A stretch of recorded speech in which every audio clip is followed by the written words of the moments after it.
جاہلیت کے قریب نہ ہوتے تو میں کعبے کو انہی بنیادوں پر دوبارہ بنا دیتا جن بنیادوں پر حضرت ابراہیم علیہ السلام نے بنایا تھا، لیکن چونکہ یہ جاہلیت کے قریب ہیں، ان کی سمجھ میں چیز نہیں آئے گی، یہ شک میں پڑ جائیں گے، پریشان ہو جائیں گے، لہذا میں یہ کام نہیں کرتا۔ بہت ساری چیزیں ایسی ہیں کہ جن کی وجہ سے بعض سادہ لوگ ابہام کا شکار ہوتے ہیں، ابہام کا۔ ہمارے علماء نے اس طرح کیا کہ بڑے طے کر کے عقائد کے عنوانات امت تک پہنچائے۔ ہر آدمی ہر شعبے کا اسپیشلسٹ نہیں ہوتا، بہت ساری لوگ باتیں مریض کے سامنے کرنے والی نہیں ہوتی، وہ صرف لواحقین کو بتانے والی ہوتی۔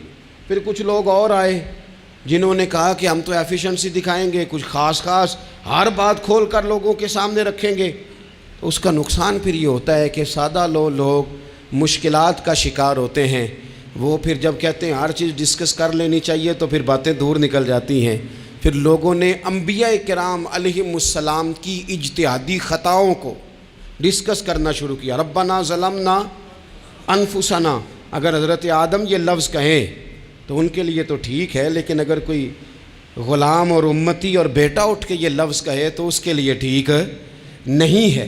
تو میرے عزیز ایسے کام نہ کریں جس کی وجہ سے بلا وجہ بحث کا۔ ہمارے یہاں کچھ لوگوں کو شوق ہے خبروں میں رہنے کا، وہ ایسی باتیں چھیڑتے ہیں جن سے نا وہ خبروں میں رہ سکیں۔ میں نے دیکھا ہے وہ کہتے ہیں جی میں نے کوئی انوکھی بات کرنی ہے۔ بھئی انوکھی بات کرنے سے بندہ مشہور تو ہو جاتا ہے۔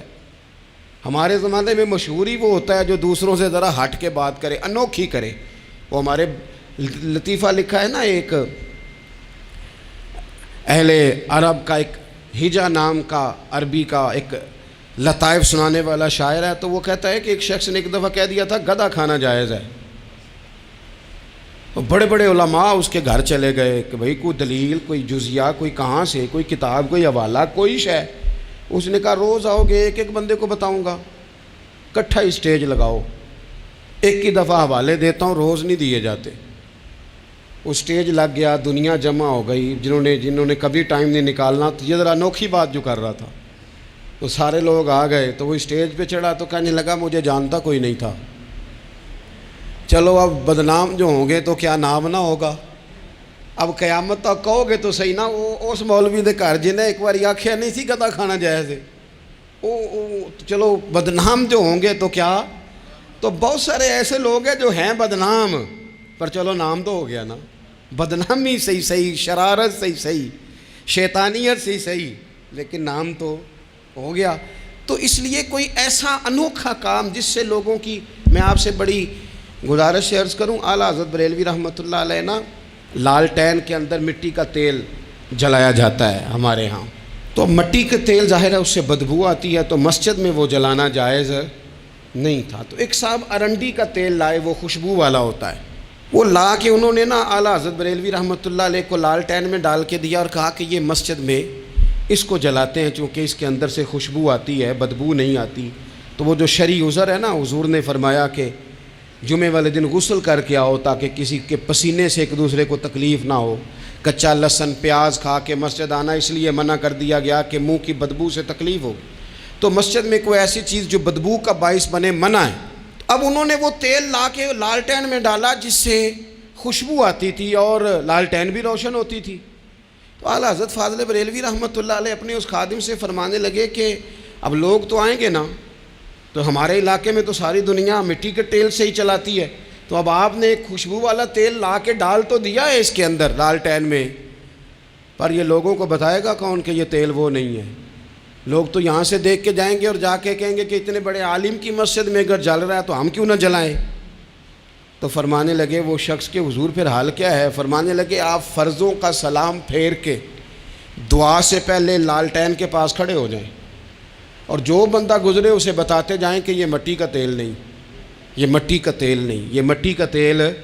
ہر شخص کے ذہن تک بات اتر جائے تاکہ لوگ کسی ایسی چیز کا شکار نہ ہو جائیں جس سے کہ ان کے مزاج میں کوئی غیر شرعی چیز عروج پکڑ لے۔ تو میرے عزیز ہم نہ کچھ بدگمانیاں لوگوں کے اندر لوگ ڈالتے ہیں۔ ہمارے ہاں بالخصوص پاکستان میں جب سے سیاسی فرقہ واریت شروع ہوئی ہے، سیاسی، ہماری قوم کا مزاج اتنی بری طرح خراب کیا گیا ہے۔ ہمارے نوجوان بچے جو بڑے سنجیدہ پڑھے لکھے ان کی گفتگو اپنے سیاسی مخالف کے بارے میں اتنی لوز کر دی گئی ہے، اتنی کمزور کر دی گئی، اتنی خوفناک کر دی گئی ہے کہ اس طرح تو کبھی نہیں ہوا تھا۔ یہ مزاج جو لوگوں کو دیا جا رہا ہے، قومیں اپنے اخلاق کے طور پر زندہ رہتی ہیں، بد اخلاقیاں کبھی بھی انسانوں کو اونچا کر سکتی، پیچھے رہ جاتے ہیں لوگ۔ تہذیب کسی سوسائٹی کا حسن ہوتا ہے، اور اگر ایک سیاسی مخالف کے لیے آپ کا یہ والا مزاج بن جائے، اپنے سیاسی قد کو اونچا کرنے کے لیے آپ ان چیزوں کا سہارا لیں، یہ درست نہیں ہے۔ اخلاقی رویے میں کہوں گا کسی بھی سیاسی جماعت سے وابستگی ہے وہ 100% رکھے جو اس کی سمجھ میں آتی ہے، لیکن اپنے اخلاقی مزاج کو کبھی کمزور نہ ہونے دے، اخلاقی رویہ کبھی کمزور نہ ہونے دے۔ یہ کیسے ہو سکتا ہے؟ دیکھیں، ابو جہل، ابو لہب، عتبہ، عتیبہ، شیبہ، وہ وہی باتیں کر سکتے تھے جو ان کے مزاج کی تھیں، جو آج تک لوگ کسی بھی دیندار کے بارے میں کرتے ہیں۔ تو انہوں نے وہی باتیں آ کے کی تھی جناب ابو طالب کے ساتھ۔ انہوں نے کہا تھا کہ اگر معاذ اللہ ان کو دولت چاہیے تو ہم دیتے ہیں۔ بڑے سے بڑے مخلص آدمی پر آج لوگ دعویٰ نہیں کرتے کہ دولت کے لیے لگا ہوا ہے۔ انہوں نے کہا دولت چاہیے تو دیتے ہیں، اگر کسی خاتون سے نکاح کرنا چاہتے ہیں تو کرا دیتے ہیں، سرداری چاہیے تو دے دیتے ہیں۔ اب یہ سوچ ہی اتنی ہے، اس سے آگے جاتی نہیں۔ وہ معاذ اللہ حضور کے بارے میں اور بھی باتیں کرتے، یہ شاعر ہیں، یہ جادوگر ہیں، یہ فلاں ہیں، لیکن میرے نبی پاک علیہ الصلوۃ والسلام نے کبھی بھی ان کی ذاتی زندگی کو ڈسکس نہیں کیا، کبھی نہیں کیا۔ ابو جہل شراب پیتا تھا، لیکن حضور نے کبھی سوسائٹی میں یہ بات لوگوں کے سامنے بیان نہیں کی۔ وہ لوگوں کے پیسے دبا لیتا تھا، کئی جگہوں پہ حضور نے پیسے نکلوا کے دیے، لیکن جگہ جگہ گلی گلی کھڑے ہو کے حضور نے یہ نہیں فرمایا کہ یہ اس طرح کا ہے۔ آپ اپنے مخالفین کے بارے میں ضرور کلیم کریں، ثبوت کے ساتھ ضرور بات کریں، یہ ضروری ہے، لیکن آپ کا رویہ اتنا گھرا ہوا نہیں ہونا چاہیے کہ لوگ سمجھیں کہ یہ قوم تو اخلاق سے ہٹ گئی ہے۔ آپ اختلاف کریں، لیکن اختلاف کے بھی آداب ہوتے ہیں۔ اس ادب کے دائرے کے اندر رہ کے صحابہ کے بیچ بھی رائے کا اختلاف ہو جاتا تھا، ہو جاتا ہے، ہو جایا کرتا ہے۔ حضور اس اختلاف کو قبول کرتے، بھئی ہو جاتا ہے رائے کا اختلاف اپنوں میں، لیکن اس کے اندر انسان توہین پہ اتر آئے، اس کا لہجہ اس طرح کا ہو جائے جس طرح کی بازاری گفتگو کی جاتی ہے، تو محسوس ہوتا ہے کہ یہ تربیت کا فقدان ہے۔ یہ لہجے باوقار لوگوں کے نہیں ہوا کرتے۔ لہجے کو کبھی برا نہ ہونے دیں، انداز کو۔ لوگ آپ کو چھیڑیں گے، اپنی جگہ پہ کھینچ کے لانے کی کوشش کریں گے، بڑا کچھ لوگ کریں گے، لیکن آپ اپنی جگہ سے آپ تبدیل نہیں ہوں گے۔ آپ کہیں گے یار میرا ایک معیار ہے، میری ایک حیثیت ہے، میں اپنی حیثیت چھوڑ سکتا؟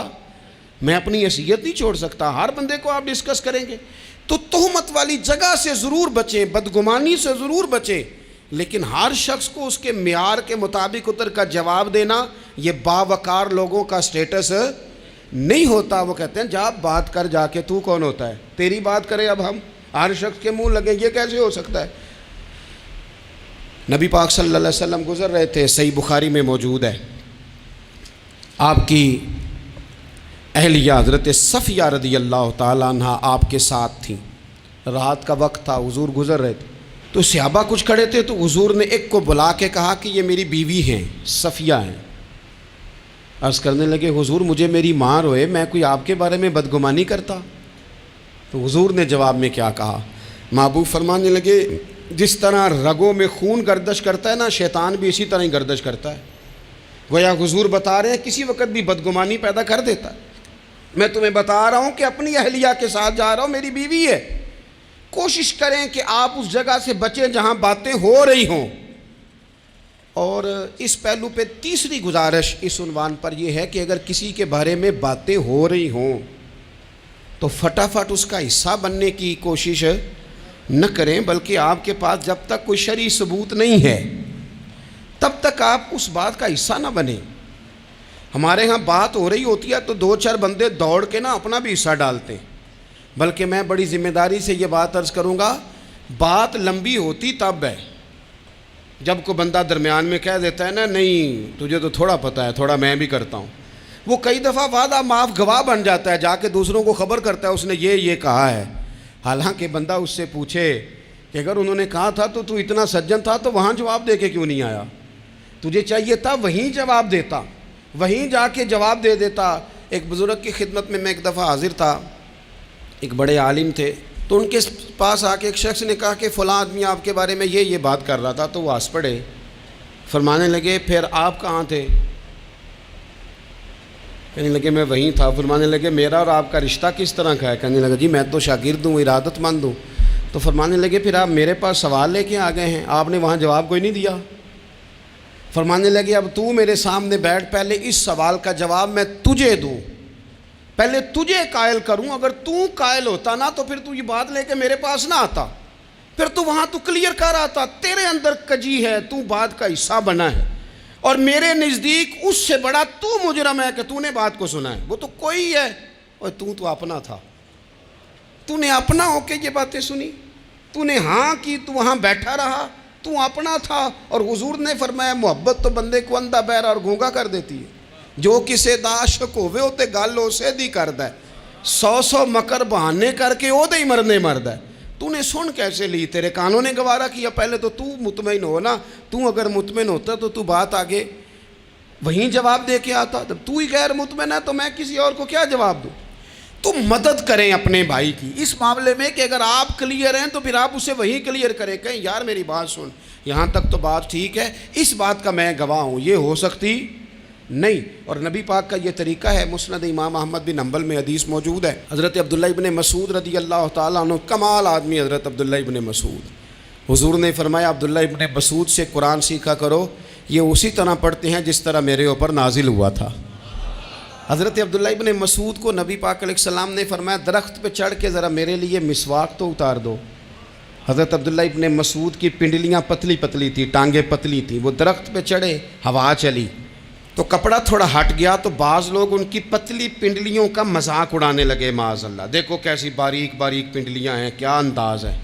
اب حضور بیٹھے ہیں نا، تو انہوں نے جو بات کی تھی وہ بات بھی درست تھی، پنڈلیاں واقعی پتلی تھیں، اور کوئی بھی اس انداز میں دیکھتا تو شاید مسکراتا۔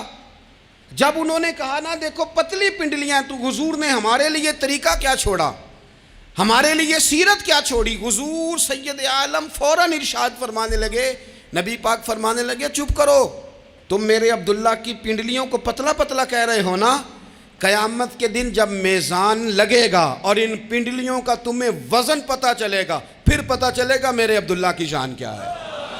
یہ بڑی وزنی پنڈلیاں ہوں گی، جب ان کا میزان پر وزن تو لگے تو آپ دفاع کریں۔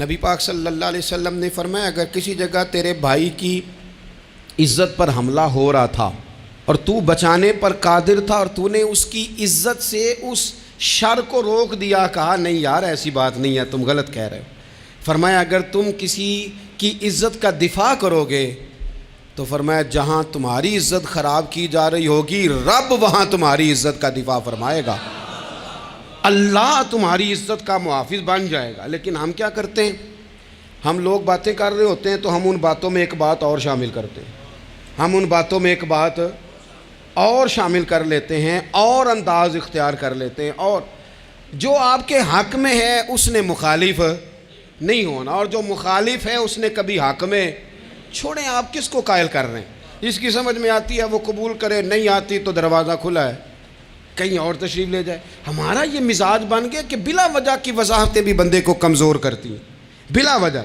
ہم کمزور پڑ جاتے ہیں، تھوڑے بے نیاز ہو جائیں، چھوڑیں کچھ بے نیاز بنے، طبیعت کوئی بے نیاز، ہم نہ بے نیاز نہیں ہوتے، ہر بات کو سوچتے ہیں، ہر بات کی وہ جی وہ فلانے نے پتہ کیا کہا ہے، تو بڑی معذرت سے بالخصوص خواتین کا مسئلہ ہوتا ہے، وہ کہتے ہیں پوری دسو، نہیں دسو نے آکھیا کی، بھئی آپ نے کیا کرنا ہے، اس کے لیے پھانسی کا حکم لگانا ہے، آپ نے چھوڑ دیں، بات ہو گئی ختم ہو گئی۔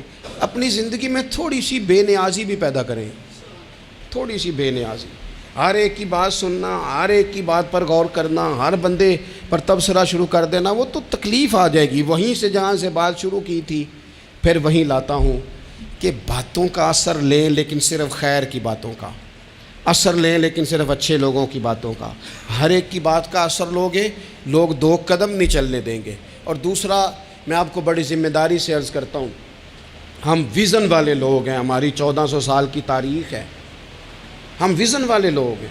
یہ نہیں ہے کہ ادھر ایک بندہ آیا تو تھوڑی سی ہم اس کے پیچھے چلے جائیں گے، پھر کل ایک اور آئے گا تو تھوڑا سا اس کے پیچھے چلے جائیں گے۔ یہ تو وہ لوگ ہوتے ہیں جن کے پیچھے بنیاد نہیں ہوتی، اور جن کی پوری بنیادیں ہونا، وقت زیادہ ہو گیا، ورنہ میں آپ کو اپنی سند پڑھ کے بتاتا کہ ہماری سند امام بخاری تک کیسے جاتی ہے اور امام بخاری کی رسول پاک تک کیسے جاتی ہے۔ یہ تو ایک تسلسل ہے۔ تو اس لیے بڑی جلدی آزمائش کا شکار نہ ہوا کریں۔ باتیں کس لیے؟ جو بندہ ویلا ہے اس نے بھی 4 باتیں تو ہر بات کا اثر نہ لیں۔ بالخصوص جوانوں سے کہتا ہوں، ٹارگٹ اچیو کرنے کے لیے سب سے پہلے تو مقاصد کا تعین کرے، جانا کدھر، اور پھر اس پہ لگ پڑے۔ باتیں ہوتی رہیں گی لیکن باتوں کو پشت پہ سوار نہیں کرنا، باتوں کو پاؤں کے نیچے رکھنا ہے، قد اونچا ہو جائے گا، قد اونچا ہو جائے گا۔ پشت پہ سوار کرو گے تو گردن ٹیڑھی کر دیں گے۔